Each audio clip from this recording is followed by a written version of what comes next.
Good evening and welcome to the January 15th budget meeting of the Town Council. If you kindly rise and join us in the Pledge of Allegiance. I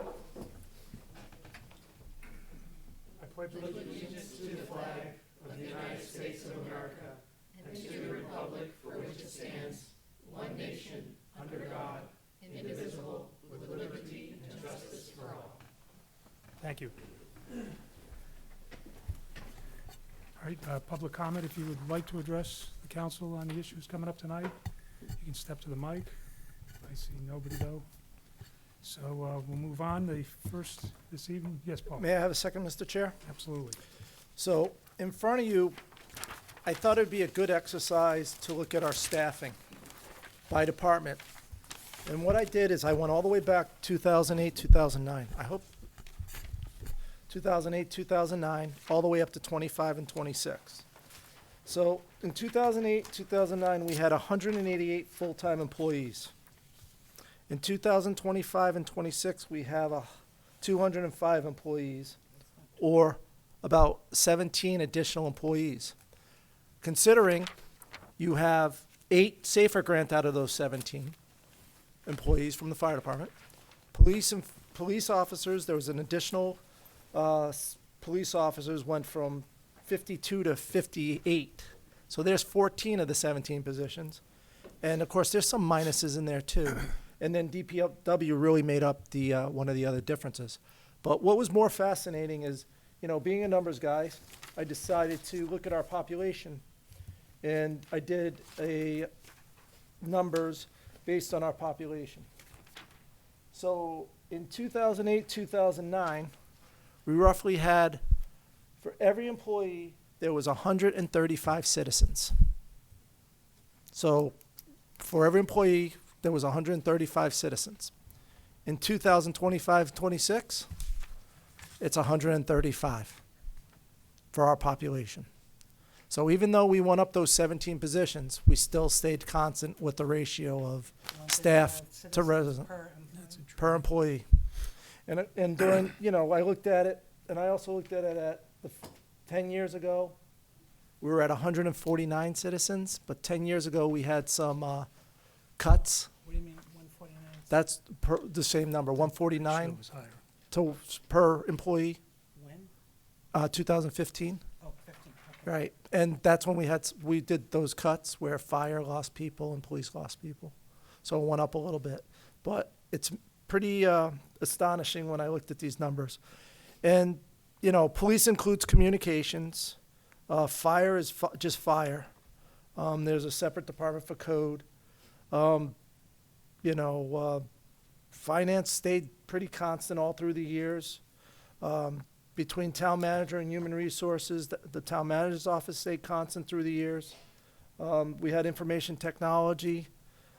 We went from 1 person all the way up. Now we're looking at 3 people for a town of this size to deal with all the radios and communications and all the individual software. So general fund, we have 180 full-time employees, and we have 11 part-time employees for 25-26.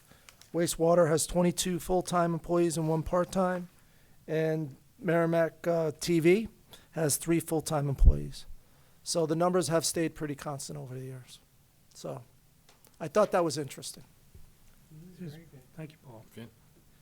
Peter, yes. Paul, thank you for this. I think this is, you know, if you asked me to guess from 2008 and 2009 to today, I would have said, oh, geez, we must have hired 50, 60 new employees.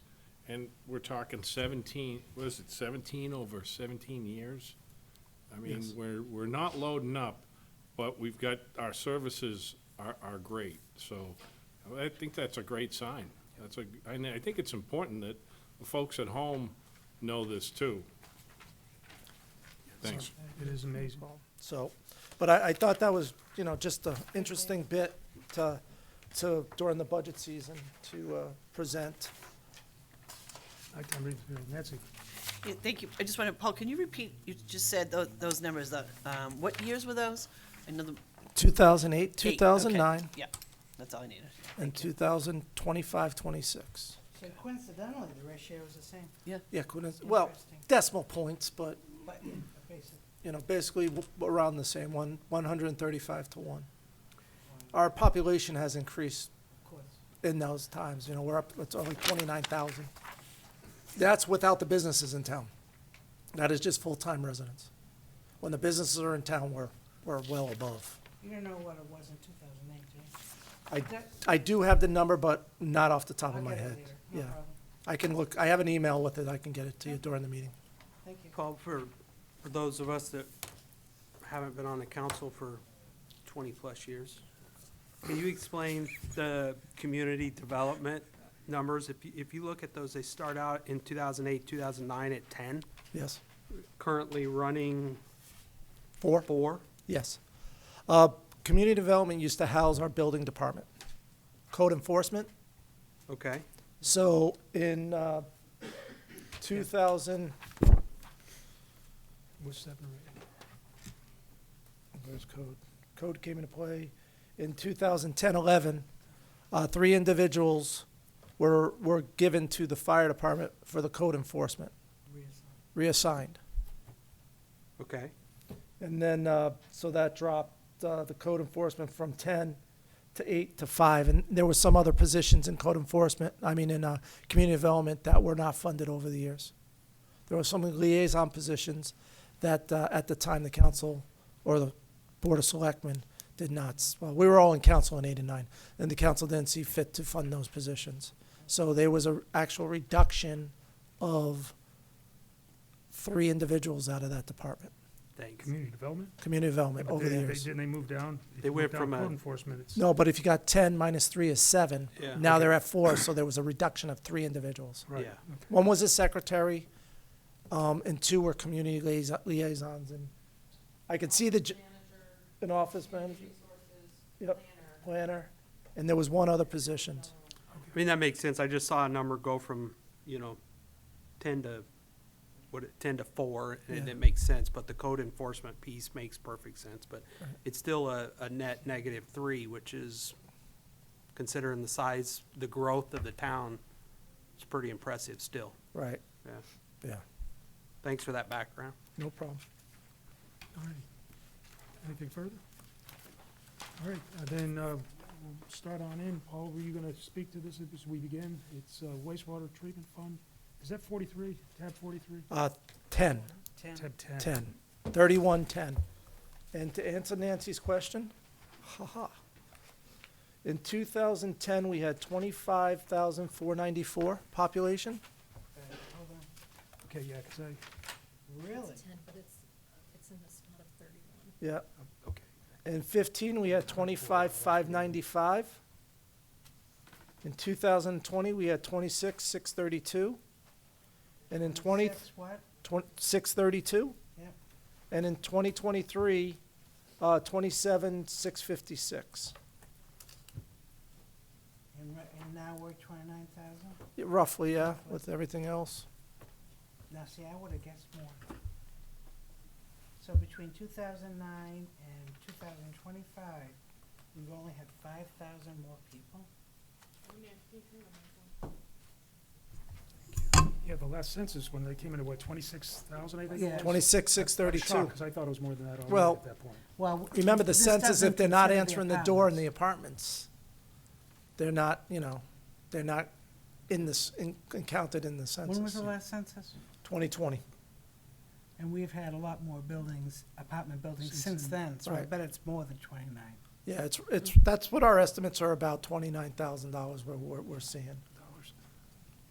People, Thank you. You did say dollars, Dollars. but that's a finance thing, I'm it's a sure. budget thing. Leave it on. It's a budget thing, Now I have to be careful. yeah. So, Thank you. go ahead.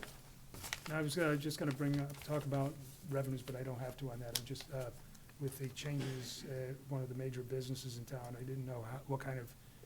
We took that into account Yeah. with them. They were over $2 million in last year's budget, and we brought them down to like 1.5 in revenue. So we've dropped them significantly for the revenue.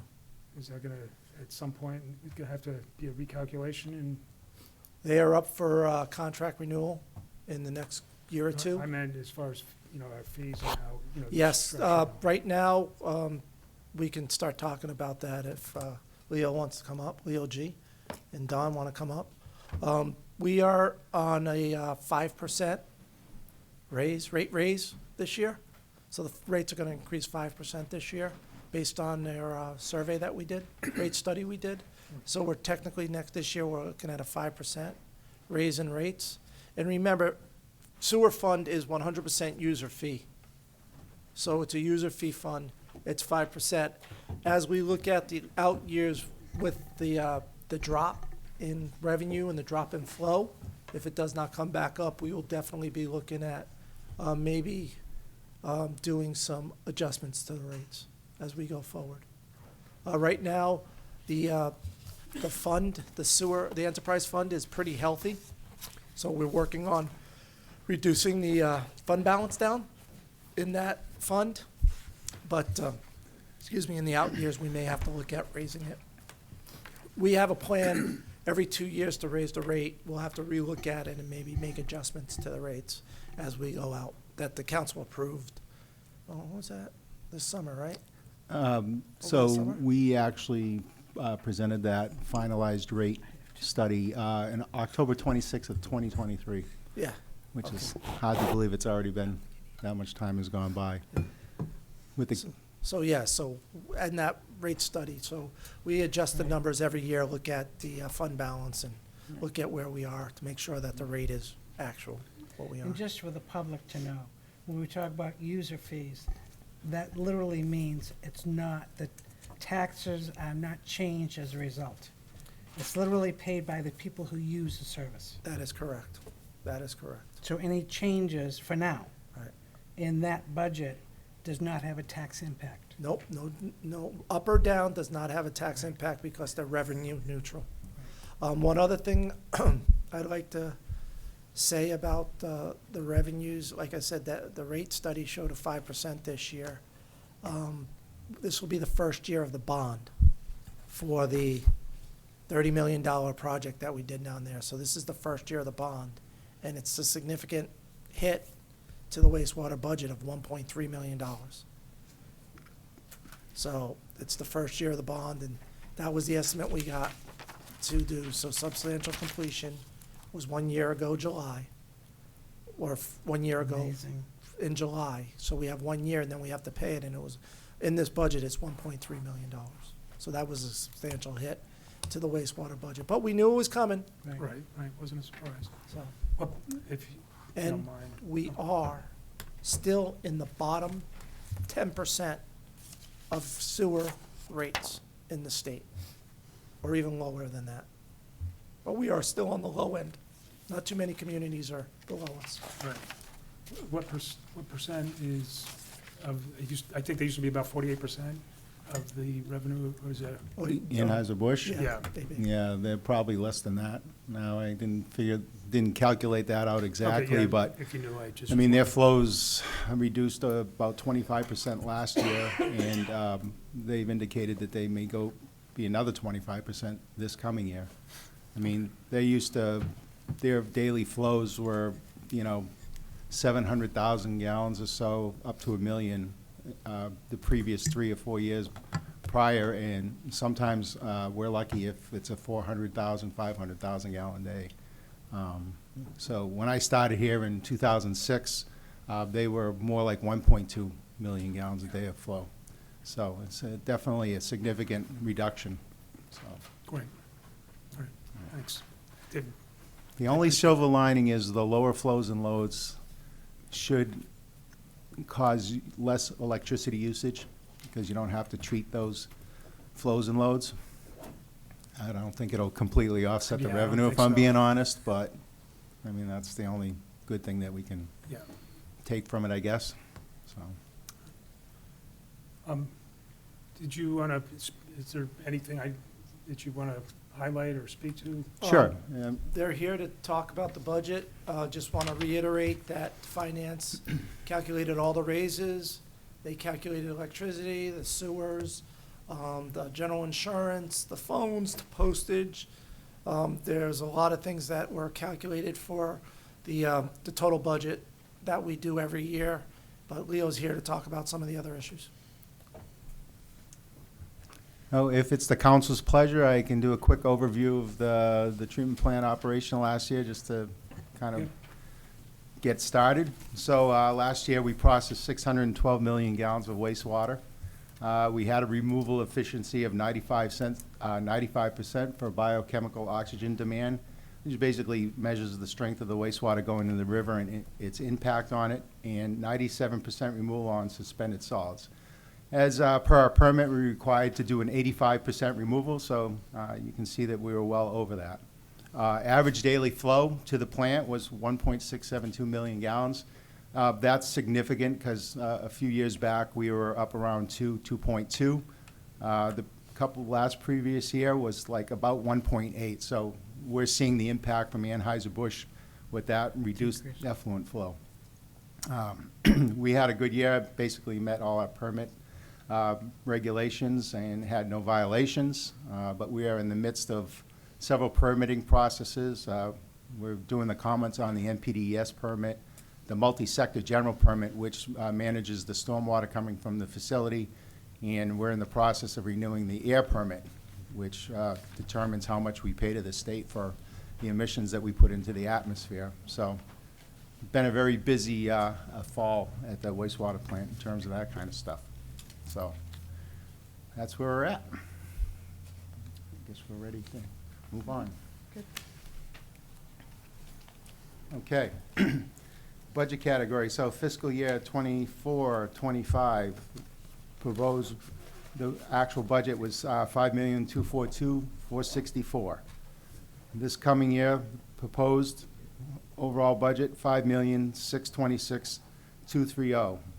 So the difference is $383,766, or a 7% difference. So looking at the next couple lines down, personnel and wage expenses, last year, or this current year, $2,554,824. And it's gonna move up to $2,677,839, with a difference of $123,015 for a 4.7% increase. Other operating expenses, current year, $2,041,640, with an increase anticipated next year of $2,251,391, for a difference of $209,751, or almost a 10% increase at 9.77%. Leo, if I could just interrupt Sure. you there. Can you just explain to me what other operating expenses are? I think I have a general idea, but Yeah. if anybody's listening as well. So personnel and wages are, what they are. Yep. Other operating expenses would be things like electricity and maintenance machinery, the monies that we use to repair the facilities, the buildings, pumps, motors, that kind of stuff. Take care of the buildings, the grounds, mowing. Everything that's used to operate, everything that's not Maintenance. personnel services to operate the department, that's not capital, Okay, is other operating. So general insurance, everything. gotcha. Thank you. And then capital outlay, current year, $646,000, with an increase to $697,000, a $51,000 difference, an overall 8% increase. So a total proposed budget for the next fiscal year of $5,626,230. Okay, so moving along, one of the biggest. Excuse me. Oh, I apologize. Oh, no worries, Go thank for you. it. Leo, is that, the difference in personnel, is that additional staff, or is it just raises and healthcare costs and stuff like that? That's raises for the most part. We have not increased any personnel. If anything, we're still down the chief operator's position, so we're still short one. And we're pretty much full except for that position. And so it really comes down to raises at this point. Okay, thank you. You're welcome. So what we did is in your budget sheets, you had all of the line items. We've taken out the ones that we felt you might have some questions on. So we'll go through them fairly quickly, and then if you have questions at the end, if you want more information about it, then we can delve into it a little bit more. Okay. So one of the biggest costs at any wastewater plant, including Merrimack, is always the electrical. And this coming fiscal year is going to be a significant jump in electricity. The compost fans, the new compost fans at the compost facility, to bring that building to the updated codes requires 6 air changes per hour. The new fans are twice as big as the old fans, and so the cost to run those fans is significant to the point where it's about the same to run those compost fans for that biofilter as it is to run the rest of the plant. So that is the lion's share of that jump that you see in the electrical. I did do a little research just quickly. The 2 new pump stations are actually using about the same amount of kilowatt hours. So even though they have more equipment than they did before, because they're energy efficient, those numbers haven't really changed, nor has the electrical kilowatt consumption at the main plant, even with the addition of the screenings building. It is really highly driven by those new compost fans, unfortunately, but it's a worker health and safety issue and meeting code to keep that building up to code. I have a question. It says department requested 567, 170. Town manager 490, 170. Is that a problem with? It was not recommended that you get what you requested. So what's your opinion about that? Or Paul? What was it? It was right up here. Yeah, Five- what was that difference? I don't want to. For the amount, you're talking at least 60,000. 68. Correct. I mean, it's just. Paul can address it. I don't care who. Well, so here's the thing. So first of all, we haven't had a whole full year. So it's, obviously I have to do a little forecasting, a little speculation. Okay. So I did a simple math equation and said, okay, the compost electric bill is now $20,000 a month. And I multiplied that times 12, and I came up with that number. It may not come out to be exactly that, depending on how things go. Again, this is the first year. It could be more than that or less, but, Paul has always been better at that. This is my first go-around. He does the electrical rates and stuff like that. What's your opinion, Paul? Well, what I did is the big one, like you said, the compost facility, $163,000. What I did was I took an average of a couple of the bills. When this first was going on, when Leo was looking at it, some of those early bills in the compost facility were quite high. They have come down since then. So we took the couple of the latest bills that we had over there and multiplied them out. And we talked and we said that we'll get around $490,000, $500,000 for it. The other thing is that there should be some other efficiencies that we're gonna pick up in some of these other areas. Even like he said, even though like the other Thornton's Ferry and a couple of the other pump stations, even though they have more equipment, they're still where they're at. So we should have enough in there. So we'll just have to keep an eye on it. And but we talked about this and we had a conversation about it. And we felt that $490,000 was sufficient. Of course, it has to be said that it's still 90,000 almost more than 24, 25. $86,000 more. So I figured. So it has increased, but not as much. So it was just the calculations. Yes. Paul, or Leo or Don, I don't remember, it's been a while, but the phase one, was the compost facility part of the phase one improvements or redo? No, phase one is when I got there in 2006. That's when we added the third primary clarifier. Compost really wasn't touched until phase two. Okay. That's when we did the roof, because it was all corroded. Yep. And, that's the one thing for people to realize, that although it seems like a lot of money to run that, by running the fans at that air exchange, it's keeping the interior of that building drier. Right. So it's a heavy ammonia-laden atmosphere. When it mixes with the moisture, it's highly corrosive, to the point where they couldn't even keep, the sprinkler system in there. And I clearly agree and see the need for it. I just was curious, whether it was phase one or phase two when we did it, how come we didn't take care of that issue in phase two? The fans? Yeah. Well, because every time you only have so much money to work with, and the fans weren't, at that point, weren't the primary focus. The corrosion on the roof was the primary focus. That whole roof needed to be replaced. And so that was the focus. The fans were, you know, it was built in, what, 1995? So you're just at 20 years at that point. So that's why I got Plus, pushed there out. was a increase in the regulations, so that's when the 6 air exchanges. So things have increased, so we've had to be able to meet all the requirements. So I guess it just, and maybe this is just too simple, but do we ever, does the town ever go to Eversource? You know how you might do it for your home, get an electricity usage evaluation? Do we ever do that and have them come in and say, hey, you could do this or do that to lower your bill? 100%. Yeah, we've We've had. done it through all our buildings, Peter, Right. not just wastewater, we've done it through all our buildings. And we are not paying the Eversource rate. We have a contracted rate through a third party, and I believe it's 7.9 cents a kilowatt. So it's still 2 cents under what Eversource is charging us. Yeah, Thank we had a big audit, 2000s, yeah, energy audit, but it was 2017. So that was it was all looked at, and prior to this most recent upgrade. Thank you. You're welcome. Any other questions on that? Okay. So moving on, natural gas is also going to increase, and again, it's directly related to the compost blowers, because now we're changing the air more frequently, and so there's a couple of makeup air units that heat the air in the mixing area where they mix the raw sludge and sawdust together to, you know, make the mixture to go into the bays for the composting.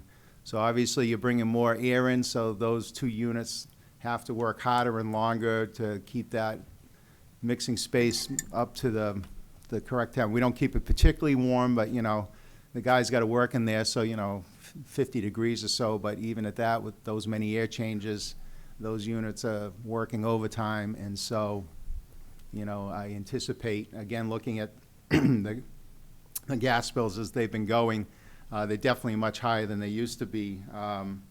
So we used to use about 6,000 therms, or 3,000 to 6,000 therms prior to the upgrade, and it looks like 6,000 therms is the norm. So there's not, doesn't appear as though there's going to be much variation during the wintertime.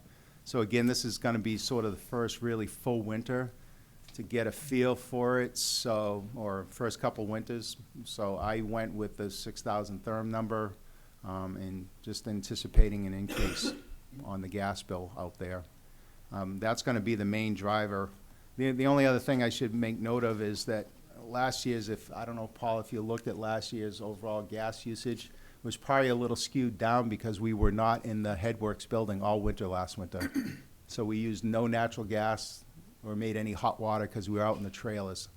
So it probably skewed that number on a little bit of the low side, so. That's why we're leaving it at the one, you know, the 122. The other thing that, for the council to be aware of, is that December of 2025, we run out of our natural gas contract. I just talked to our consultant, and we're looking at about a 2-cent increase in natural gas per kilowatt, per therm. So it's gonna be, it's only about $24,000 for the whole town, but because of wastewater, and they're the big user of natural gas because of the compost facility. So I felt 122 was sufficient. So moving on, the next one that's changed, but so this is where we pay the city of Nashua for the sewage that we pump over from the Pennachuck Square pump station back to Nashua. So last fiscal year, Paul and I had talked, and we lowered that number down. I believe it was, what, 105,000 previously? And it looked like we had been carrying more than we really needed to, so we had lowered it to 97,000. So what happened this year was, because of some issues with we need to get the water usage from MVD to complete the billing to send to Nashua. Well, the invoice did not get sent to us until almost December. They double invoiced us. So that July sewer bill should have gone on last fiscal year. So it skewed last year down on the low side, because it only actually represented 3 billings. So I actually really recommend that we stay with the 97,000 because of that. Because now this year's gonna look like we went way over, but we're probably gonna end up getting 5 bills in this fiscal year, where it should have only been 4. So I think we should stick with the 97,000, ideally. But Paul doesn't think so. Honestly, I didn't see how much that bill was for the fourth quarter. Do you know off the top of your head? I was right around, it was well over 20,000, 20. So 85 to me is plenty. If it's over, even if it's 30,000, 56 plus 30 is 85,000. It's just, that's how I feel right now. I know they picked up some other homes in that area. So as I'm looking at the math, We've been We should paying- make a bet who's gonna be right. I don't need to be right. I just need to pay the bills. This is not about who's right. yeah, it's not about who's right or wrong, but all I'm saying is I'm just The trying to 12 make a game out of right it. there. the $12,000, once again, because this is a revenue neutral account, it'll just mean, True, it's not on the tax base, so True. if the council wants to raise it, honestly, I feel 85 is still a good number. If we look at years past in that account, 8245, should know these off but the top of point my is, head. we have a little bit more flexibility because we don't need to be exact, Right. because it's not text. So the year before, it was $82,000. We got 56 now. If you divide 56 by 3, it's $20,000 a quarter. So It's he's right. 80,000. I felt 85 was significant. We're looking at, because we had some major increases that we're gonna get to on, like, the next line. Bulking agent, almost $100,000. That's a significant increase. So when we were talking, we have to look at where we can try to save money here or there. Even though this is $12,000, we had almost $100,000 in bulking agent. Now granted, the bulking agent is a moneymaker for us, because we use that in our compost and we sell our compost. Yeah, quite frankly, you can't make the compost without the sawdust. Right. They go hand in hand. But You have to have the sawdust. Between the sawdust, the natural gas, the electricity, we already talked about cost increasing. That's a little over $200,000 this year for cost to make compost. Have we looked at, and that's not to mention, we've got increased labor, health insurance, all that other good stuff goes up, right? Have we looked at what we're charging for compost and adjusted based on what our current costs are? Okay, so, couple things, on the sludge tipping fee. Every community that brings sludge to us, and actually I've been working all this fall too, is getting intermunicipal agreements. Basically them committing to bringing X amount of tons to us every year, because it's a revenue source and it's important to us. And every one of those has an escalator in there of 3% every April 1st, moving forward. Compost, Is that an optional or mandatory no, escalator? it's part of the intermunicipal. Okay. So every April 1st, every community that brings, there's roughly 9, that brings sludge to us, whatever their tipping fee is, goes up 3% 3%. automatically. We send letters out at the beginning of March, and the new cost takes effect April 1st.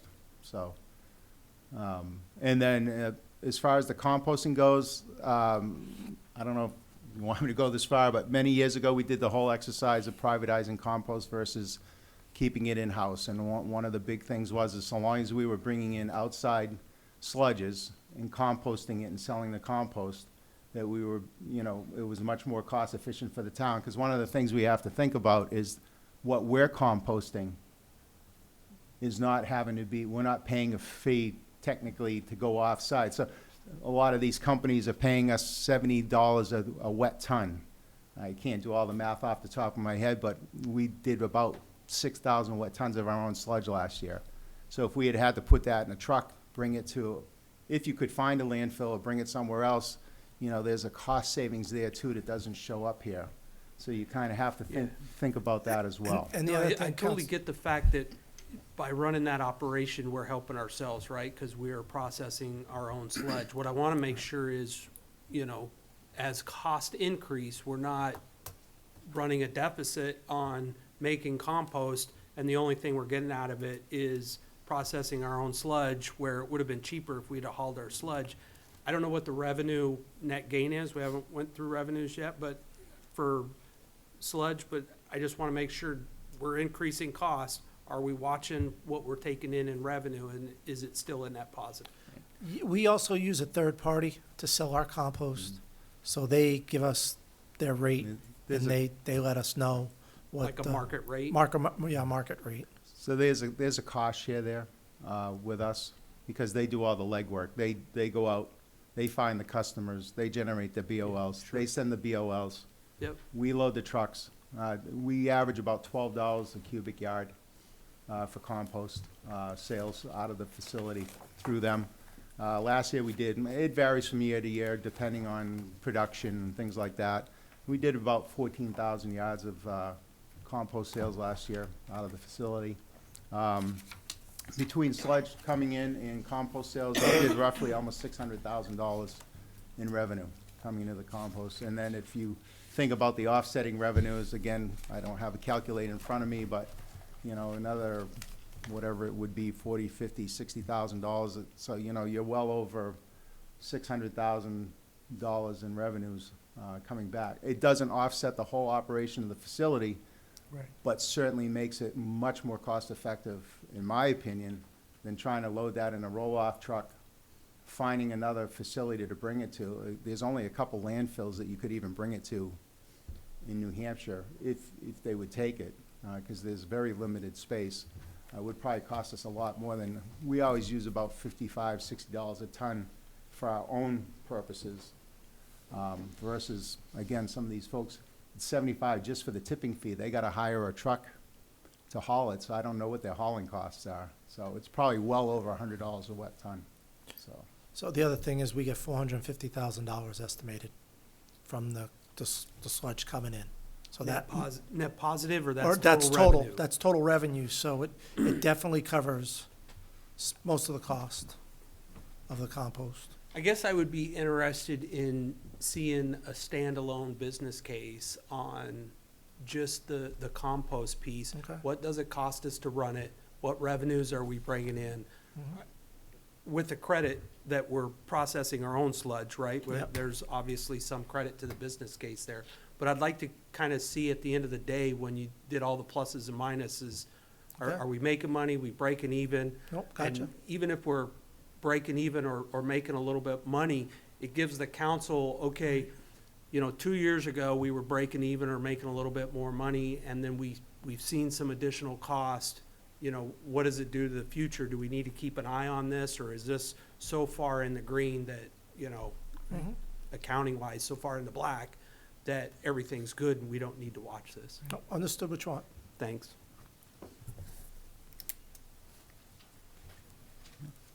And the other, so getting back to the sawdust, so, you know, one of the things I do want to say that we're very fortunate, we have a couple of good sawdust partners, and they've actually been willing to hold pricing through COVID, taking no increases. A couple of years, 1 year they only took a 4% increase, and so it's really been a help to us.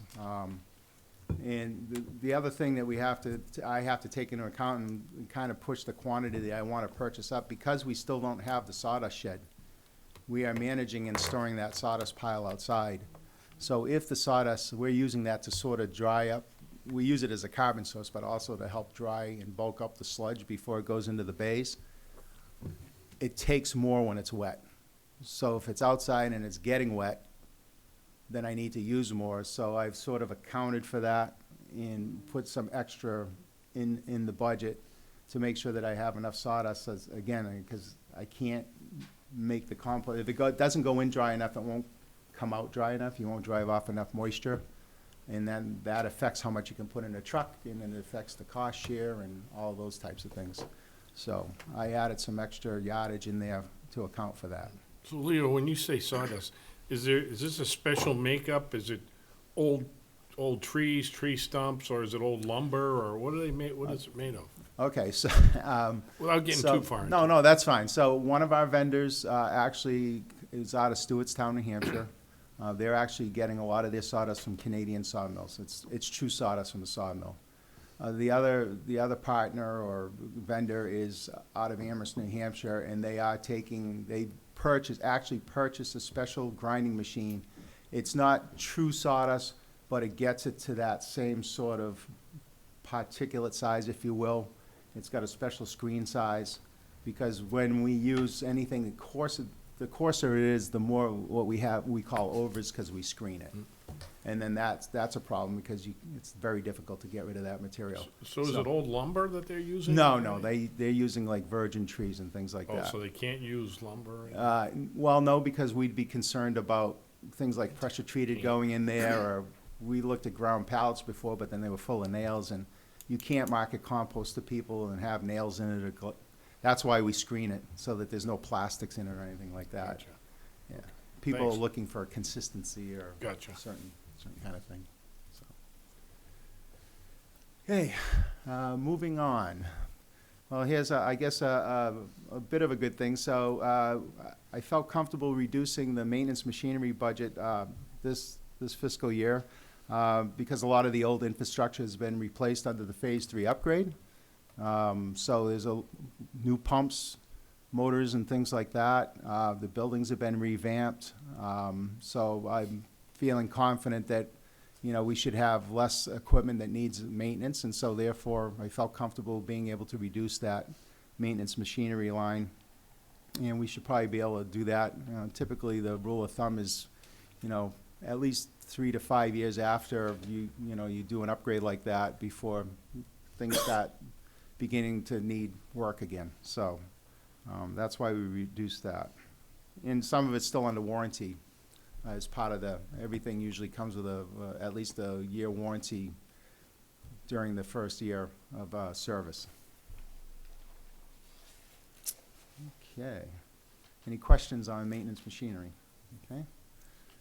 I guess this one's a big one, and it's kind of interesting because the maintenance office equipment is really the driver on this one, and the reason it had to go up is, if you look on the sheet, it's really all the software programs that we use to operate the facility, whether it be the Operator 10, which is where all the lab data goes into that we use for our NPDS reporting.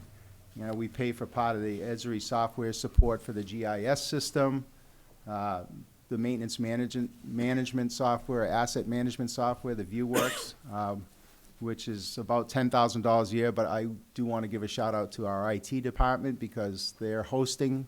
That is a web-based thing that we were doing, and we were paying for the web server prior to that, and Jonathan has since brought it back in-house for a savings of $6,000 for the town. So that's been great. Avatar comes out of there. So it's really all these softwares, and every one of these companies, once you have these, I don't know if you have any of this at home, but their costs go up and they pass them right along to you. And so, that's why I had to raise the line, because they're all going up every year, and we use every one of these and need them, so, to do our work.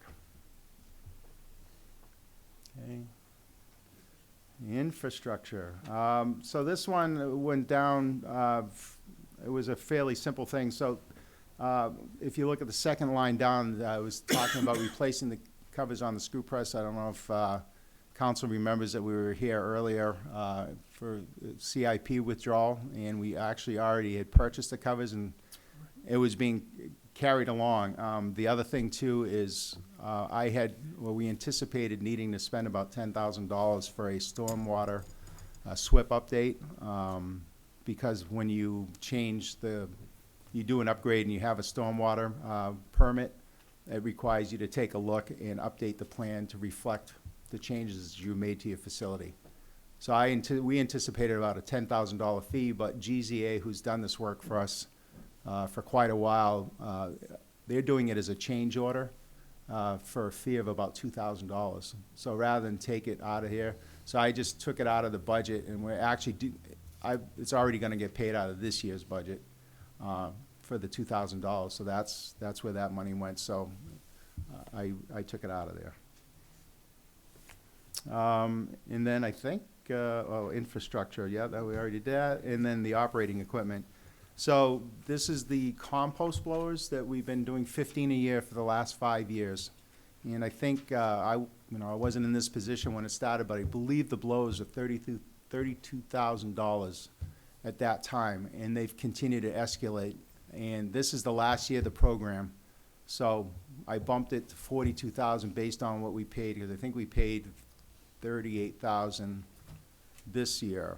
So I'm anticipating that they're not gonna go down, so that's why I put 42,000. And after this year, this will go away. It won't be in the future, till they wear out again. I had a question on that. Sure. So you said that was a 5-year, you were doing 15 a year for 5 years. Correct.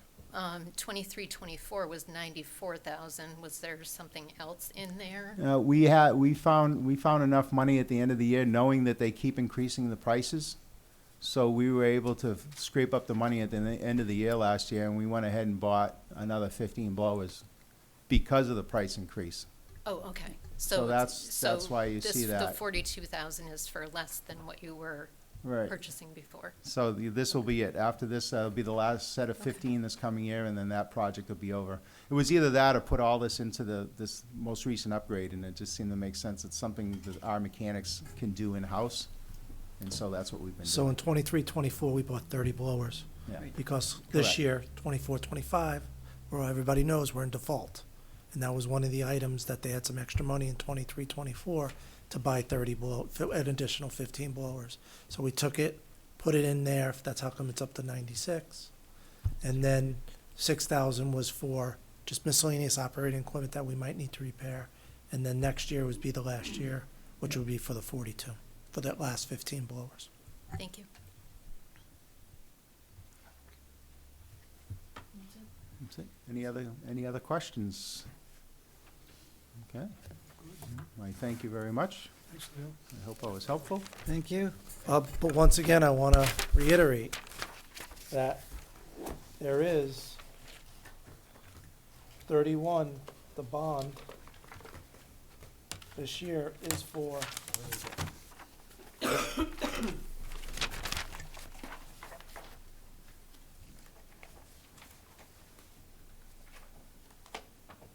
$1.3 million.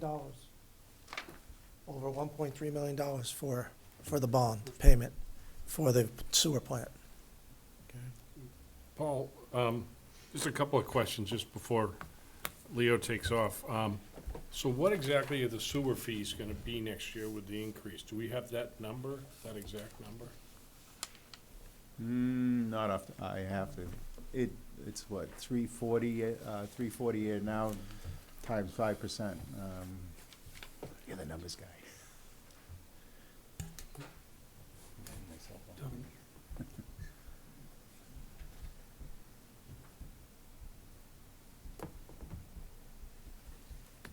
$357. Okay, so could, at some point, because I always think it's helpful for the people in town to see, is maybe like we did at another time when there was increases, like you mentioned verbally, is, hey, this is where we stood, we're in the lower 10%. Maybe we could kind of get a list that Paul might be able to put out on the town website to say that granted, fees are going up, this is where we're still at. I think that's an educational piece. You did for have that. Yeah. Oh, you did yeah, recently? we did present Well, that. and- but it needs to be updated. Yeah. Sure, So that, you know, UNH, they track all the sewer rates and water rates in the state, and they put it on their website, and I think that's where that graph was pulled from. It shows, and it shows all the communities that Right, participate. and where you fit in, yeah. Where their sewer rates are, I and, agree with you know, that. where, Okay. the list is, this isn't very exact, but the list is about this long, and we're on this And end of we it, were on the good. lower end. Oh, Years yeah. ago, when I Yeah. was on the council, and I think just it's nice to see, people aren't gonna go search out that No, information. they're not. Most You- of it. that's If true. we could give them it, Yeah. especially when the rates go up. And my last question, I'm sorry, is That's fine. where are we at capacity for our, for our wastewater system? In terms of the plant itself, Well, yeah, for the overall town, I think you got, last time I asked that question in '21, I think you guys said we were at something like 40% capacity or it's something. probably less than that now. So that plant was designed for an average flow of 5 MGD. Yep. So we're currently at 1.6 MGD. If Anheuser-Busch, who was our largest, represented most of our flows, continues on the trend they're going, there's more. Let's put it this way, I've been looking at some historical data, and originally, they had, Anheuser-Busch was gonna provide about 2.7 MGD, and they had allocated 2.2 for the town. And we're not even anywhere near either of those figures. And they thought potentially at some point in the future, Anheuser-Busch would be over 7.5 million gallons. And they still had the town at like, I don't know, 2 something. So, and you wouldn't have even reached the 10 MGD. So, I mean, sometimes, they always plan for a 25-year lookout. I mean, I can't see in the future that far, but there's plenty of capacity. If anything, right now, we have more tankage than we need. Some of the tankage was put online because of Anheuser-Busch. That's why we built the 3rd primary when I got here. And since that time, their flows have continued to go down, so. So now all these apartments and condos we see being built, and neighborhoods kind of like up by the middle school and so forth, and being built over off of Pearson Road and stuff, are they all going on sewer? The apartments are. Not, well, so, I don't know about Pearson Road, They wouldn't. all of them are? Okay. So Because it would seem to me that moving forward, any new homes or whatever should go on sewer. We have that capacity, and it's better, right? That's what we want? It's getting it there. Sorry, Finn? Some It's developments getting can't get it there. It's, Right. Yeah, because it's too far away. That or it goes uphill. Right, I mean, some of it's got to do with the lay of the land, and, how many homes can you pick up? If you're gonna put a pump station, you're probably not gonna put it in for 2 homes. If you had 150 homes, you might. So there's a sewer master plan that looks at all that. But, right now, most of what has been easily stored has been. That's not to say that it can't happen in the future, but, it's costs a lot of money to do that, and so. And you gotta remember the other thing, wastewater just gets it after the fact. They're not involved with putting sewer lines in. The way the contracts have been written in years past, that's on the taxpayers to put sewer lines in. You have to budget it. And Bond it, it right? in general fund, and wastewater gets it on the back end. Once it's completed and built, that gets passed over to wastewater, they add it to their infrastructure, and then they have to take care of it after the fact. Yeah, a lot of the older neighborhoods, of which mine is one, they won't do it because it needs a pump. And they would have to, I don't know what the cost would be, but a certain amount of millions of dollars, and the town will not approve that, because it's for one neighborhood. Because you're right, we have to pay for the development of it, Right. they get the results. Yeah, because you need a pump station, then you need all the force main and then the gravity lines, and yeah, it's a significant amount of costly, money. Yeah, right. So there has to be Which has to be bonded. value for the dollar, I guess. How many homes, residences can you Yeah. pick up to make it worthwhile, I guess, if you will. Thanks. Yeah, you're very welcome. All right. Anything else? Very good, Leo. Thank you very much. All right, you got me. All right, thank you. Thank you. Appreciate you. You appreciate you're done. I'd be lying if I said that wasn't true. The next is 08, and we have Lori coming to join Dawn. Did you want to speak to anything, or just let it roll? Very good. Good evening.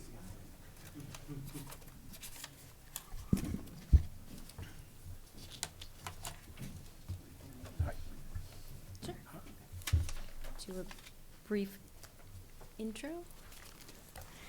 Evening. So the Highway Division is responsible for maintaining over 185 centerline miles of local roadways, sidewalks, and 14 bridges. This includes snow and ice removal, asphalt repairs, pavement markings, street sweeping, grading of the town's 22 gravel roads, shoulder repairs, tree trimming, and roadside mowing. We also maintain 5 town parks, 4 burial grounds, 2 boat ramps, 50 acres of athletic fields, the grounds of multiple municipal facilities, community ice rink, which is open, volleyball court, skate park, sledding hill at Weston Park and Wasserman Park, and mowing of the closed landfills. We also assist at Wasserman Park. Not sure that includes everything, but that is most of what we do. So for our budget, there is a 5% increase overall. It's 1.63% in personnel and wage expenses, 5.4% in other operating expenses, and in capital outlay, it's 8.17% for a total budget of $6,338,089. And just to review some of the major changes, 08-8250 in vehicle fuel. This is a decrease of about $20,000, and that is due to the fuel costs and also to some actual usage over the past few years. Winters haven't been as bad, so our diesel usage has gone down a bit. Don't curse ourselves. Fingers crossed. We'll have a major snowstorm. In 08-8322, maintenance of grounds. Oh, I missed one, sorry. Telephone, 08-8260. We had an increase in tablets. We're using tablets, our foremans are using tablets out in the field, so that is to cover those costs. 08-8322, maintenance of grounds. We had an additional $5,000 to cover the replacement of the wooden fence at Bishop Field that is rotting out, and to repair the siding at Martel concession stand.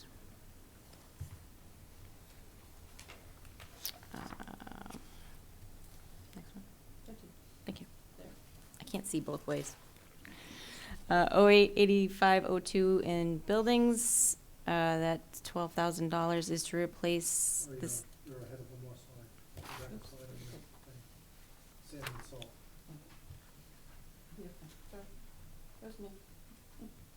Can you go one more? If you go forward one, sand and salt. Go forward one more. Forward one more, those two? No, There you go, sand and salt. okay. 08-8341 sand and salt. So that is to bring up the pricing to current pricing, state bid pricing.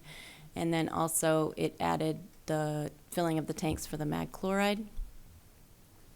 In 08-8359 other outside services, we, for pavement markings, we raised that line 16,000. The price of the per lineal foot went up. It's going to be about 10 cents a foot. It went up considerably. And it also is covering the need to paint them more often. They're fading, and we need to do more quantity each year. Asphalt pile recycling, that is up 25,000. We haven't done that since 2020, and the pile is getting large. What is that literally? Is that as you are fixing roads, you have asphalt, you have to bring it? So it is our asphalt if we dig it, but it is also a pile where residents can bring brick, cement, slate, any of those materials that don't have metals in them. We let the residents drop them off there, so. And it's recycling though, that's the part that I'm confused about. We do, we crush it and we mix it with dirt and use it as a roadside. Okay, that's what I was. So for the shoulders. Parking lot, don't you Excellent. use it at Bishop? Parking lot at Bishop Field? That's millings. Milling, those We are- use that with That's millings. different than, Yes. oh, okay. Okay, So you know how when you pave the sides of the road, get lower? Yeah. So it's to fill in the sides, the shoulders, basically, to bring it, Gotcha. those up Save the to edge the of the road, pavement. new road pavement. Yeah. height. I was curious what you used it on, now I know. Thank you. We also increased the herbicide line to try and chemically treat some knotweed that is becoming invasive in the right of way for line of sight issues and safety issues.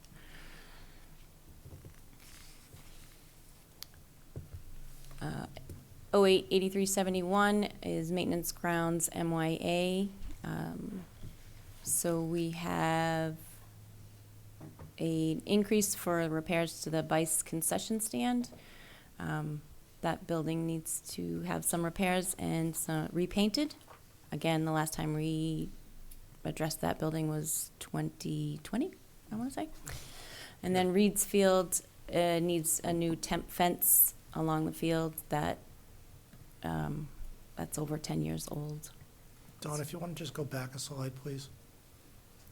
The reason why I decreased the line item roughly $25,000 is because what I did is the asphalt, the pile recycling, I said we can do half this year and half next year. Because it's one of those deals where in default it was 0. So we're going from 0 to 100. We're just trying to bring it up slowly and maybe do it over a 2-year period where we recycle in the June, July timeframe. Lori, I'm just picking up some small things. I had a question. Like the $4,000 for the Martell Field, do we, when like softball tournaments come in and stuff, do we charge a fee for those? And could that money go toward offset the repairs at Martell Field? So Lori does not get involved with the rental of the softball fields. That would be a question for Matt, but I can answer that question for you. Go ahead. Yes, we do charge a fee for the out-of-town softball rentals of the field. The problem is, in the state of New Hampshire, you have to gross appropriate. So you have to put it in your appropriations and then take it in as revenue to help offset the cost. So you can't net, if we got Martell $4,000, we charge every tournament an extra $50 or extra $100. We can't make that line 0. We have to put it 4,000 because we have to gross appropriate, that's the cost to The do it. accounting method. And then take it into as revenue. But the reality is, we do get funds for it. Didn't we just change that a year ago?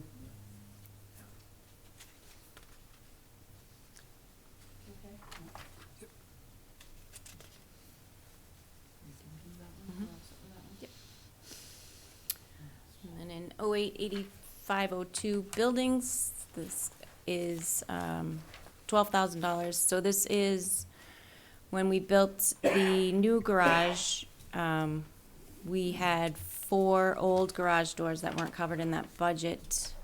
So this was one garage door a year. So this will be the 3rd of the 4. So you'll see one more next year. This is just to replace one of those older garage doors. And then in 08-8506 communications. So I talked with our IT director. That is ultimately for the police radio tower upgrade that's going on, the tower on Wilson Hill. But in order to get there, they need an interim place. So they want to run the fiber to the highway because that's a building that we own. And it will bring the fiber to the highway, which they don't have any right now. So it will be better communications for the highway, and then they can do whatever communications up to the tower. I don't understand all of the IT things going on, but that's what they said, and they'll also be able to have a backup system at the highway garage, so.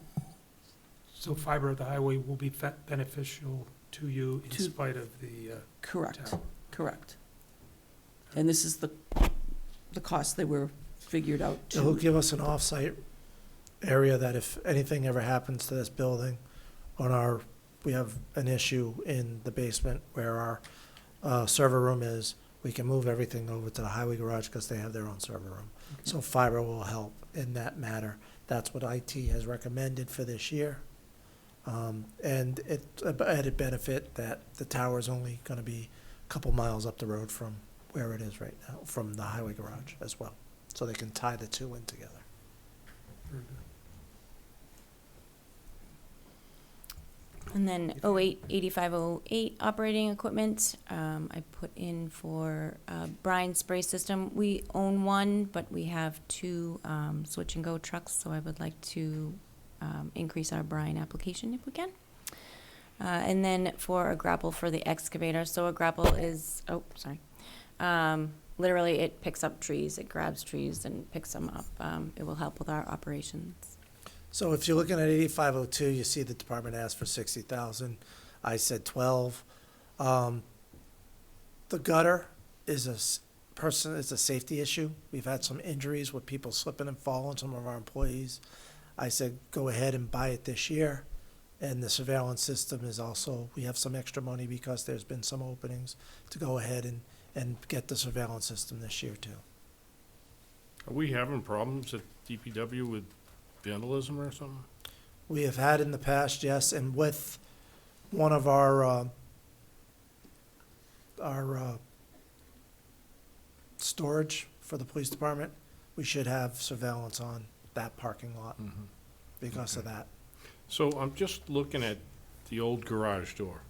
If we needed to trim something, is this, the garage door, is this thing falling off its rails, or is this something that could be put off? The last one, we literally had to take it out of commission. I mean, we're just waiting for it to die. Yeah, these are the doors we didn't, when we did the new highway garage, we didn't do the doors just for a money issue. We just couldn't do it. We pretty much maxed out the bond, and so these are those doors from way Yes. back then, so. Yeah, I just, We might be looking for stuff, so I mean, if it's suppose just, it could be. if it's just upgrading, It could, but when that's it gets what I stuck feel- down, it's Yeah. stuck down, and hopefully it's not in the up position. Yeah. That's it, that's, just Yeah, cross our fingers and I wait. don't want anybody to get hurt, but if it was just as, well, we're getting new doors, match them up with everybody else. Yeah, no, I mean, I'm How old are they? Original building, have any idea? 20 years or? 76 was, 76, probably 80s. Okay. Yeah, I'm not sure when. I don't even think they make those type of doors anymore. With the way, I mean, they So don't, if it's I 80 replaced the worst two first. So these two, they're still functioning right now. But, yeah, and the big, remember, the old highway garage stores our equipment. Our rolling stock, I don't have a price, but when we're paying, what, $225 for a six-wheeler now? Roughly? Yeah. And we have 29, 30? How many six-wheelers? no, we don't have that many. How many six-wheelers? We do have 15. 15, okay, 15 six-wheelers. I gave you some more. 15 six-wheelers, we have a 10-wheeler, we have other equipment. It's, to have those doors operational, to get the equipment in and out. And if it's during the summer, maybe not as big of a deal as we're in the middle of a winter storm and we can't get our vehicles in or out, or the door stays open, then we could be in serious trouble with it. So really and we knew it when we did the old highway, when we redid the garage, we knew we were gonna have to replace these so many per year. It helps to keep the vehicles warm enough so that they can start too, instead of having them out in the cold, especially with the cold we've been having.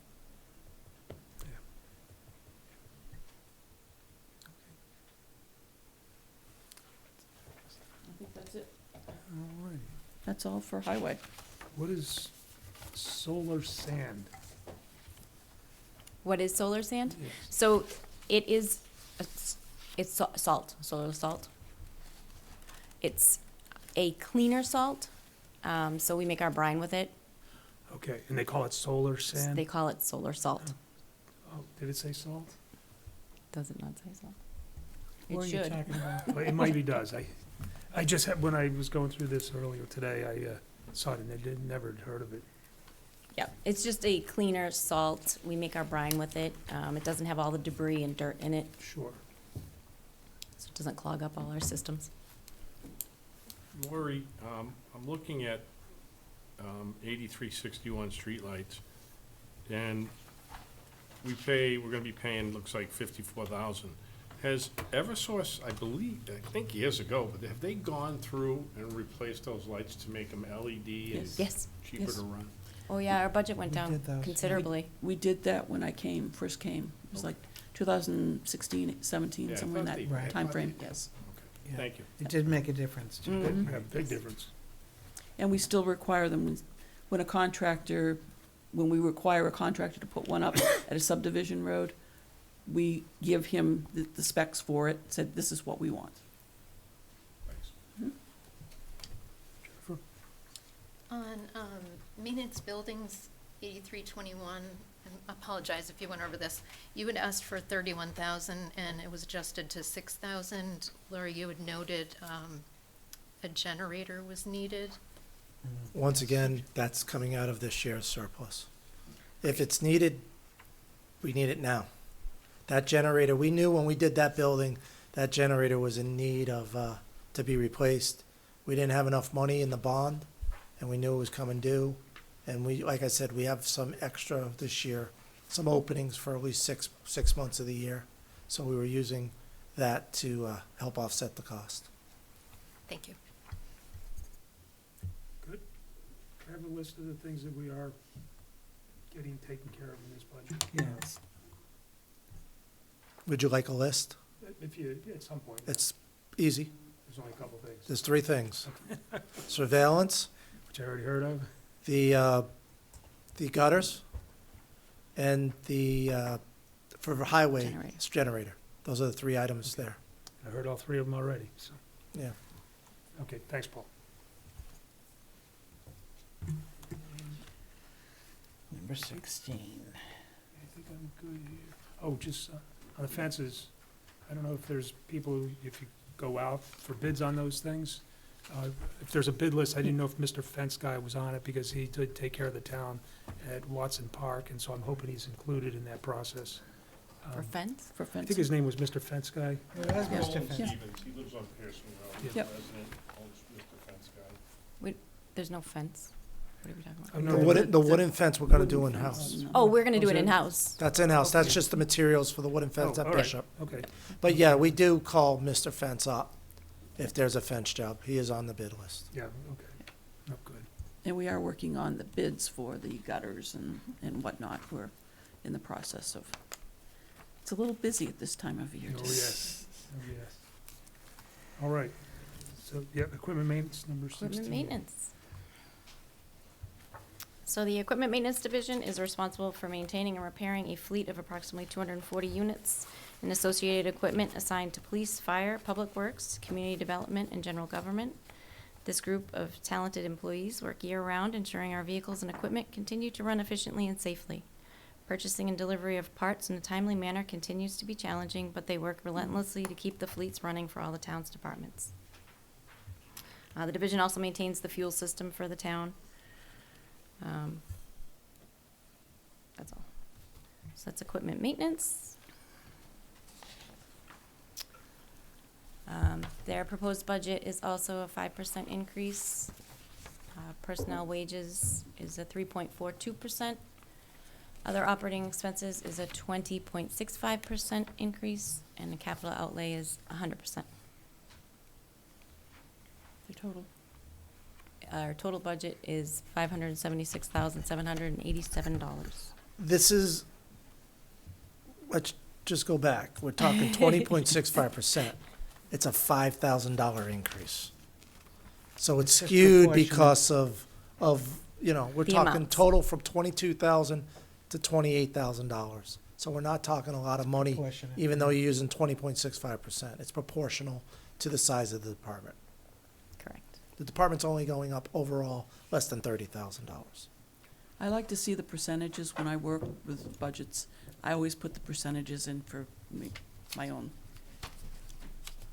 It's easier for But me I to- think your point's well taken. Yes. Because Can you be look at it and you misleading. go It does. 30,000, but when you're looking at the total budget, yeah. It can be So very it's a misleading. Point well taken. Especially when you see 20%, it's like, oh my God. For a small department of That's right. They don't ask for much. All right. No, and most of theirs is in wages, so they only had a couple of line items that were increased, so That's what we're here to talk about. Right, so in 16.8334, maintenance office equipment. So this is their, mostly their software and diagnostic equipment. We updated our fleet maintenance software this year from Dossier. We've had it for many years. It just wasn't suiting us. So we switched it to Mitchell, which also included, for the added price, we got quite the value. So not only did we get unlimited user seats, we got the software that we need to run our state inspection license. So we inspect our own vehicles, and we need software to do that. We did not have that prior to this. So that's a regulation that we needed to meet. And it also has a diagnostic equipment for heavy and light vehicles. So it was quite the bargain, but that is being updated right now, and that's an increased cost. In 16.8508 operating equipment, they are asking for a lift gate for their maintenance truck. They lift heavy tires. They have to go to lift truck tires and loader tires, and so they'd like a lift gate on their truck. Their truck is a little bit older, but this lift gate can be transferred onto a newer vehicle, so we'd like to do that. Also for the mobile scissor lift table, $1,000. Again, it lifts 600 pounds. It's for the larger equipment. It can lift fuel tanks under large trucks. It's to help them operate better and safer for their operations. So, is there anything else there? Nope. Those were the increases. Peter? So Lori, when, let's say, like the police department changes from Fords to Chevy Tahoes, is there an expense that comes under this, under your department here? Is there an expense to you guys?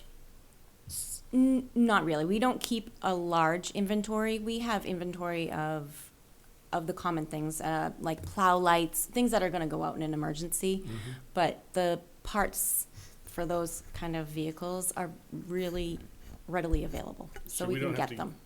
And the diagnostic equipment and everything can still be used? That can still be used for all of these. Yep, they cover all the basic makes and models. Thanks. And when we do, just, if, after equipment maintenance works on a vehicle, there's a chargeback to the department for the parts that it costs.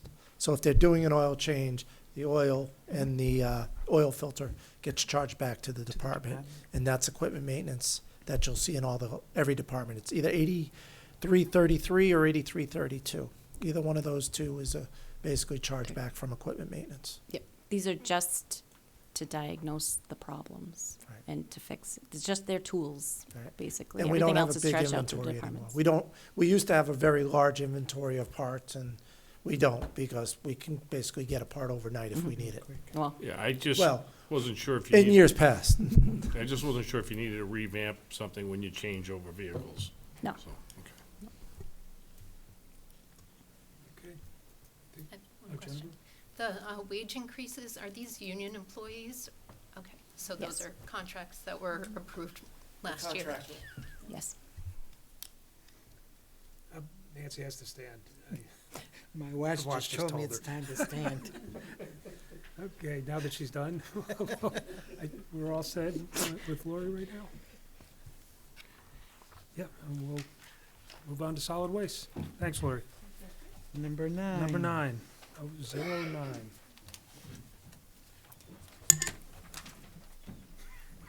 So I did bring the full team with me tonight. You did. Smart We woman. appreciate it, yep. Good evening. Hey, Chris. Good evening. There we go, thank you. Just a brief overview. The Solid Waste Division of Public Works is responsible for acceptance and disposal distribution of a wide variety of items for the town of Merrimack. Little highlights, in 2024, we collected and transported 7,648 tons of municipal waste and recyclables. Of that, there was 1,930 tons of recyclables, over half of which was our single stream at 1,054 tons. But this also includes our scrap metal, electronics, clothing, auto batteries, and tires. So for this coming year, our proposed budget is increased by $288,592,000, or 13%. And is broken down by 3.76% for personnel and wages, 13.42% for other operating expenses, and 59.65% for our capital outlay. Looking at some of the individual line items that have changed this coming year. 09-8250, vehicle fuel. You'll see an increase. This increase is due to an extra hauling charges and extra compacting of the trash. This past year, we've seen an increase in commercial trash, which is kind of translated to at least a trailer to a week extra, but we'll delve into that more next week. Similarly, our 09-8355, the solid waste disposal, we've also seen an increase from our curbside pickup. And same can be said for 8356, our increased tonnage for the demo. So what Chris is alluding to is that we'll be bringing forward next week at the town council meeting a request to increase our tipping fees to cover our cost. In years past, we only had about 1,500 tons of commercial, both construction and trash for commercial haulers, and we've seen quite a significant increase in the usage from commercial haulers to our transfer station, and Chris doing his due diligence, wondering why, and we found out why, because we are a couple bucks higher than going out to Concord. So, as we all know, Couple bucks higher or lower? higher transportation. Makes it But, so it's- you know, when you have to get a trash truck on the road Gotcha. for, what do they call, 4 to 5 tons? Mhm. 5 tons, so they're driving up to Concord for 5 tons. It's 45 minutes to an hour up, sitting at the dump site, 45 minutes to an hour back. That gives, you know, these companies are saying it's a bargain to pay the extra $1 or $2 to the town of Merrimack to dump my trash because my guys can get back on the road and I collect more. So we'll be bringing forward a proposal to increase it. And the other thing that we also looked at is that we were estimating around total was about 8,500 tons of trash. We're looking at about 10,000 tons of trash now coming through the facility. So that's a 1,500 ton increase as well. So then we'll explain all that next week. You know, the 5-year average, we're right around 10,000 tons. The 3-year average, we're at about 10,005. As Chris said, we hauled over 7,500 tons of it. And the big thing is with these commercial haulers, they dump on our floor. And then the gentlemen at Solid Waste have to pick it up, put it in the truck, then drive the truck to wherever we're dumping, usually at the burn site in Concord, and then drive the truck up to Concord and then drive down. So we feel that by coming forward next week, we're looking to recoup some of our costs for it. And we haven't done that since, what, 2000 and, When I first started. yeah, 2021-ish, 2022? Excellent. And so moving on, the last one, special waste disposal. The biggest driver for this is the brush grinding. I feel that $20,000 is more in line with what we've seen for bids over the last 2 years and what we've paid to have our brush pile ground. Any questions? The other question I have is about, and it comes up every year, is the recycling cost. Comparing the recycling cost versus the regular trash. Because it's getting very close, if not. It actually flipped this year. Recycling is cheaper than hauling the regular trash. Okay. So I think hauling encouraging. regular It trash. was getting really close. It Yes, was, yes, it well, was. last year was the other way. You know, we charge $133 Right, a we gotta wait ton a versus year. $150, Yep. and we said, let's wait a year. Yep. This year, the costs have flipped. Okay. So it's like So it's still worth it. Absolutely, Yes. absolutely. Yeah. And we do charge our commercial haulers who bring in recycling as well. So if somebody has, you know, some of the recycling, they some of the commercial curbside guys do recycle. Right, They'll bring it in and we'll charge them a fee gotcha. to dump, and then all we have to do is load it in the compactor. Our contract for recycling, they do all the hauling, Right. so it's not as much of a cost to the town for hauling. I look forward to seeing that information next week. Excellent. That's, I guess that's it, Chris. Super. Does anybody have any questions? The questions we'll have is next week. Save it for next week. Excellent. Thank you, everyone. Thanks for being here. We'll see you then. Sounds good. All right, next is 17, buildings and grounds. My turn. Get off easy tonight, Don. Yeah, a little bit. Smart manager. So, buildings and grounds personnel, we now have 4. We have 3 full-time and 1 part-time. So we're fully staffed. They work here in the town hall. We do the police station, and they also help out at the John O'Leary Adult Community Center, Abbey Griffin Park, and many of the other buildings, as is needed. Fire department was having a problem this week with a window, so they went over to help assist with the broken window. So it was beyond what they could handle, so we went over to help take care of that. We do the day-to-day cleaning of the buildings. In the winter, they move inside, so there's not a whole lot of outside, so they'll do painting or repairs of the windows or trim or whatever they need to do. They keep busy. They also go around with the different contractors, so all of our systems have to be inspected. All the fire and the safety and that type, the fire extinguishers, so we make sure that somebody accompanies these contractors that come in to be able to address all of these various systems that work. They also take care of the HVAC systems, the air conditioning, the heating, and keep everything running, up and running. And then they work on the outside, obviously. 2 of them work on the outside, and the other 2 are custodians on the inside. They've always helped to save the taxpayer money by doing things in-house, so they're doing all the repairs as much as they possibly can without us having to go and get a contractor to come in to do the repairs. They're doing what they can.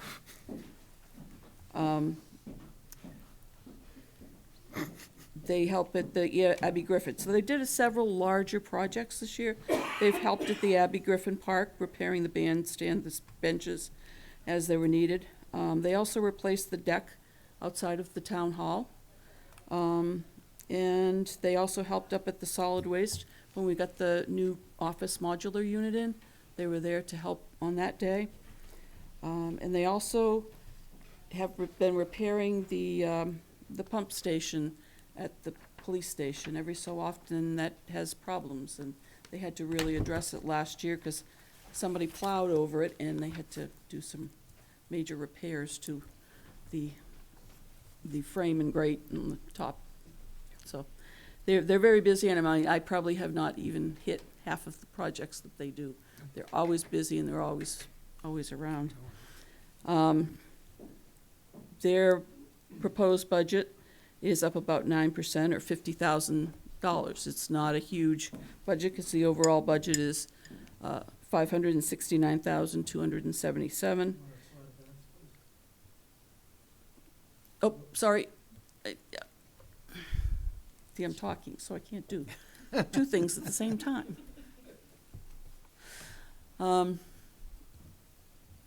Their actual wages were down from the year before.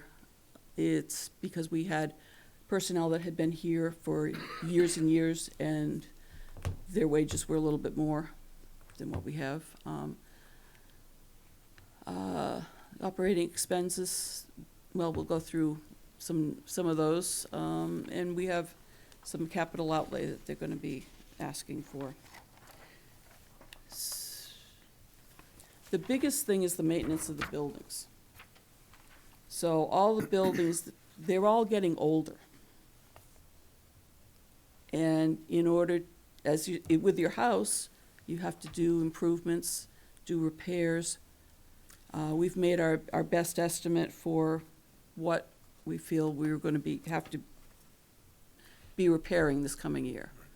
How There's many been, soap, oh, I'm sorry. go I'm ahead. sorry, go ahead. How many soap dispensers do we have? I was Need? gonna ask A the lot, same well, thing. that was one example within that of what we went and bought. We couldn't get the old ones anymore and couldn't get what we used to use, so we had to get new ones. That was one example. So all our materials and our supplies, they've increased in costs. Plus, we've been trying to get multiple departments to go in with us to buy larger amounts so that we can then get a reduction in the costs. So we're trying to do Bulk. bulk, yes. So we're working on that. We're working on that to get that up and going. We're having aging buildings in the facilities, like I've said, and there have been increase of the costs of all of these inspections that we've been having to go through. They charge us to come in and to look at our fire extinguishers and our fire alarm panels, and these were a lot of, some of them I think were kind of slipping through the cracks in the past. So we're trying to get our schedule all lined up so that we know that all of the buildings in town are being done and done to what we need to have done to meet all the requirements. I did forget one on this list. They also do plumbing. The water is corroding the pipes, so lately they've been having to address some of the plumbing issues. We've been Anybody who having. has a home in Merrimack knows about that. So, one of the things we were discussing the other day is, which I haven't brought forth to Paul yet, was to think about a filtration type system in the future. I don't know the cost, and like I said, we were just talking about this. We did do filtration on the water bubblers a few years ago, but the rest of the pipes still have issue. I don't know, has it got to that critical point? I have not done an analysis on that yet. Oops. Hey, Dawn, on that same slide, the $2,000 repairs, are you able to speak to that on the gazebo? On the gazebo, some of the fencing that goes around, it's been knocked out a number of times, so they need to. So we have some vandalism down there, Yeah. and we have to make sure that the pickets, so to speak, are put back, and that's some of the expense. If we can catch the kids doing it, we'll charge them with vandalism with the police department, but a lot of times, we can't catch them, so we just have to pick up the expense, and that's what it's all about, fixing around the fencing. We're gonna try cutting down the bushes some more so we have better ventilation through, because the other part is the moisture stays in there and it creates some mold. So that's another part. They have to repaint it and do normal maintenance. But again, it's aging, so we've got to put a little bit more into a lot of this. Don, on that, pest control says 3,500. It looks like in the book I have 6,350, and there was a note that that was going up. Is that correct? Yes. Do you ever price out different companies to see what's competitive on that? Yes. Yes. Sorry, I wasn't talking into it. Yes, we do. Yes. We do. We do competitive bidding. They're allowed 3 years. After 3 years, we'll go out, and if they hold their price, we'll let them do a 4th year, but if not, we'll do a competitive bidding. It's usually 1 or 2 companies that'll come in and do it. Thank you. And we actually just did that with the lawn care. I was gonna ask you about that, but I was gonna wait until you get to Yeah. that area. Speaking of, Lawn care services, yes. we did did we a- always have a lawn service, or is that new? No, we've had, We so al- they don't mow, No, they do the the treatment. herbicides and pesticides and So we've treatment. always had them. We've always had it because Okay. we do not have the licenses for some of the fertilization. Ah, So we okay. need special licenses for some of the fertilization. okay. And They keep the grubs down. They do police station and here. So we're always doing, always the police station, along with the town hall. Um, let's see, maintenance, salon care, the other outside services. This year, we're doing, all right, we have been doing the contracted snow plowing, and that's estimated at 52,000 for next year. What, Now, this is an area, Uh, go ahead, Don. no, go ahead, I'm sorry. This is an area where we can look at. However, the cost associated with it is one of those areas where we'd have to buy a piece of equipment. And buying the piece of equipment right now with the cost that we've been seeing, it's still a payback period of maybe 2 or 3 years. However, we gotta just look at that and see what's worth it. Because at the police and fire station, we have 24-hour coverage in this contract. So that means the guy comes in at 2 inches, the company comes in, they're responsible for plowing the parking lots. They are So responsible it's for plowing us. designated lots. that this Designated is- lots, they're responsible for plowing town hall, they're responsible for plowing the church across the street here. So, but we are looking at the cost-benefit analysis of bringing that back in-house. Years ago, we used to do it in-house with just the pickup truck. But we also haven't had full staff to bring it back in-house. Now we have full staff, so we have to look at the cost-benefit analysis of doing it. But it could be because we might need to buy a piece of equipment for them to be able to do that in-house. So they also take care of the fire station, at least the front, to keep them open in the front. And they do the adult center That's the and, church across the street. and the library. Who's doing the contract now? Rob, Rob Avoy, Lavoy? Rob Avoy. And so this upcoming budget, you're gonna have that figured out for us to We'll determine? look into it, yeah. But right now, 25, 26, we're probably gonna continue with the service and then look into if we do it in-house, we'd use that money. We wouldn't pay the Wouldn't have to contractor, worry we'd about do it. it Okay. So later on in the budget, there's a new 1-ton truck for 65,000.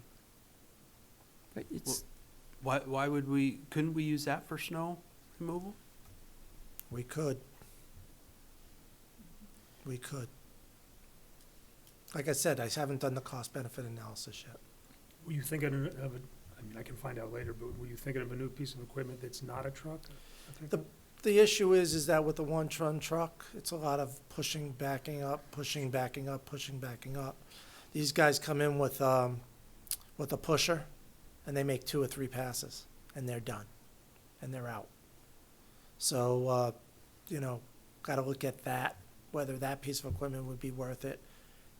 Maybe that might be worth it. Maybe the 1-ton might be worth going back and forth too. The 1-ton they have has been a hand-me-down from the highway garage. no, it Because- was Park and Rec, wasn't it? No, the 1-ton is Oh, the one the ton. highway yes, garage. yep. The pickup truck was from Parks and Rec. Right. So if we get another 1-ton, we have to look at that and go from a cost-benefit analysis to see if we can bring it in-house. It's either we get $65,000 for the 1-ton or $52,000 from the plowing contract.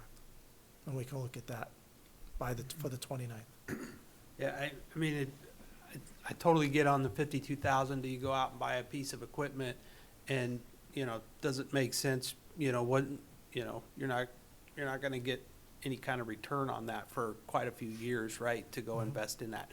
But if you're already buying the 1-ton, it just seems to me like that flips the business case drastically. If you're already investing that $65,000 for another reason, and you could, use that for multiple purposes to include cleaning snow, we could potentially wipe the 52K for outside services off, with the exception of whatever plow you have to go buy or Right. whatever that difference is. Something to look at. Yes. I'd We'll like have to, that for you on the 29th. Dawn, did you say, and maybe I missed it, but why, what's the problem with the existing vehicles that we need the new one-ton? Are they maxed out on mileage? Are they breaking down, or what's going on with them? The pickup that they were using did not pass inspection. It was rotted right through. Okay. The one ton that we got from Highway is very tender. And there's nothing that can be handed down again as we find newer equipment at DPW? There's not a 1 ton in the budget Okay. Yeah. to be purchased. Okay. It's all larger pieces of equipment. So for maintenance, and just, for maintenance, do we need a 1 ton? Why a 1 ton for maintenance, for building and? They do a lot of, It's for so the in dump. the winter, they put the salt sander in the Mhm. back. Okay, In the springtime, they use the dump body to be able to do the trees and the brush and okay. leaves and everything else that they do. Peter, it's for the dump. It's really for the dump, because they do use the dump. Yep. And to take grass clippings and trash and everything by hand out of the 1 ton, if you got it loaded, I take it they're towing lawnmowers too? they're not towing any lawnmowers, no. We're not towing with the vehicle. But it's mostly for the dump. When they go, we pick up our own mulch for the facility here and the police station. They'll use the 1 ton to pick up the mulch and the dump bed and things of that sort. It's mostly for the dump bed. Thanks.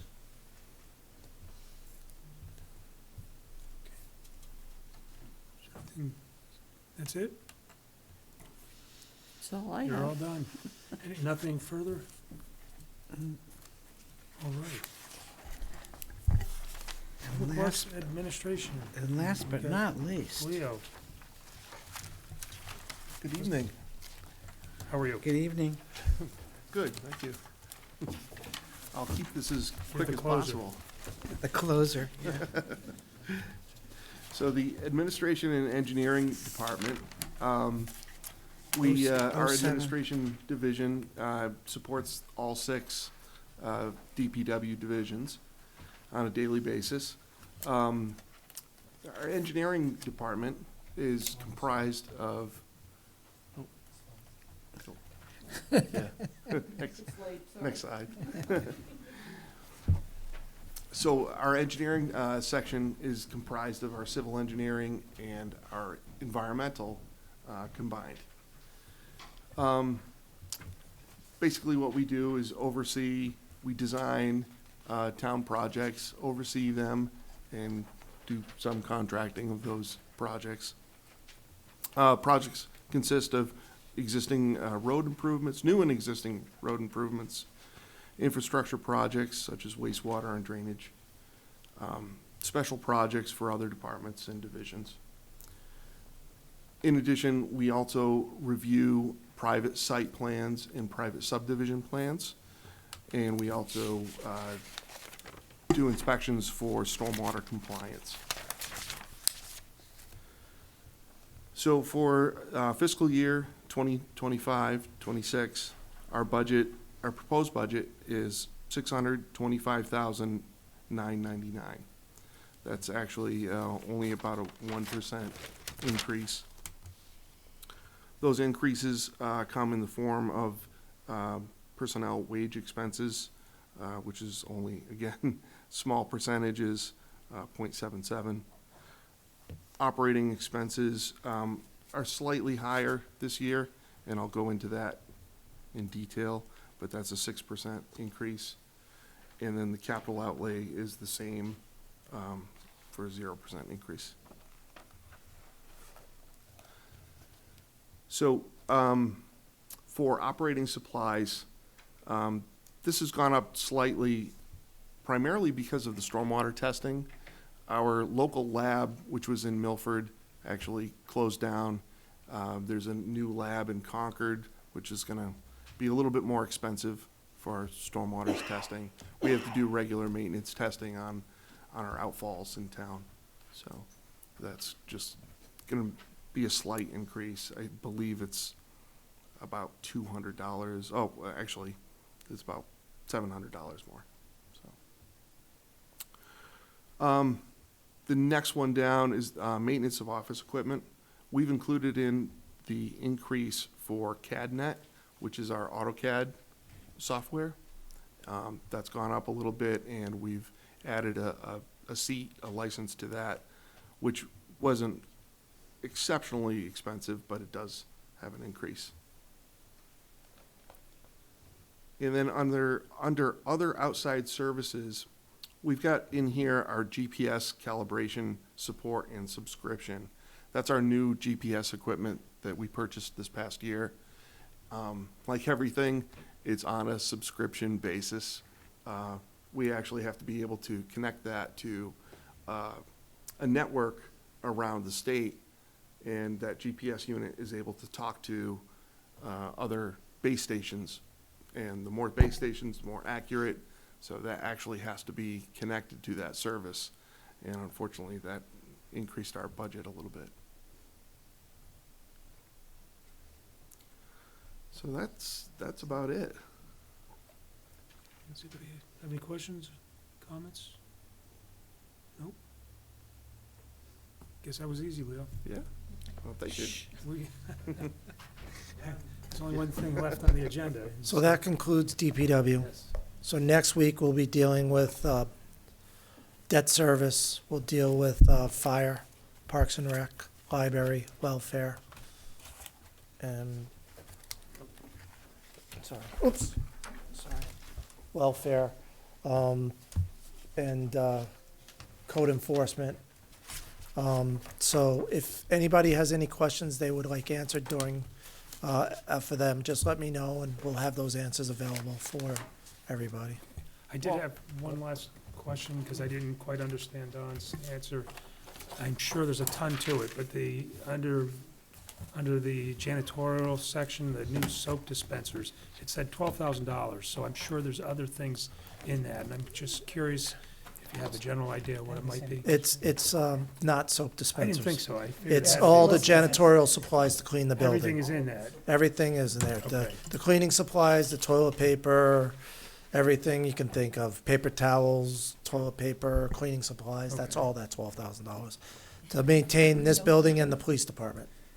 Yep, all right, Clean. thank you. That little, I was just starting to list them apparently, and I didn't go through that trouble. Yeah. Taking The other that thing they out showed and up just was put this- general, so my error. No, that's all good. I imagine that there was an explanation. So, Thanks. Paul, one of the things I'm looking at is fuel. In Right. all of the departments we looked at, other than solid waste, fuel went down, and solid waste explained why theirs went up, usage. So where are we at for, I see on the budget, you have 305 a gallon, is that? That is so correct. Is Unleaded. Is that what we're actually paying, or is it, No, that's my projection of what we'd be paying. okay, Right now, we have a contract, I believe we're at, right underneath what the pumps are. I believe we're in the 260-ish range, 270-inch range. However, we're looking out over 14 to 16 months, and, projections are up and down with that. So we've lowered what we were thinking with the price per gallon, but like I said, we're budgeting almost 18 months in advance. So we're guessing that 18 months from now, we might be at $3. We were paying over $3 a gallon just 6 months ago for gas. so, and a lot of folks probably at home don't understand how it works with the town, but we don't lock in a contract for a year, do we? We lock in total gallons. Right now, I locked in, if I get a great rate, I lock in as many gallons as I think we're gonna spend in the year. Yeah. So right now, our current rate, we locked in 65,000 gallons for unleaded. I think we locked in 50,000 gallons of diesel because we got a pretty decent price for diesel. So we lock in as many gallons as we can for a year. And it all depends, like diesel, it depends on the number of storms. If we get hit with a storm after storm after storm, they're gonna use more diesel. We might go through those 50,000 gallons quicker. If not, we might last a little bit longer. The other thing is that, looking at the contracts, is we're in the process of completing the upgrade to the gas station or our gas pumps at the highway garage. So that's gonna take them out of commission for about a month. Usually that could be anywhere from 7 to 14,000 gallons for unleaded and about 7 to 10,000 gallons for diesel. So because, in the springtime, so we don't use as much diesel in the summer and spring.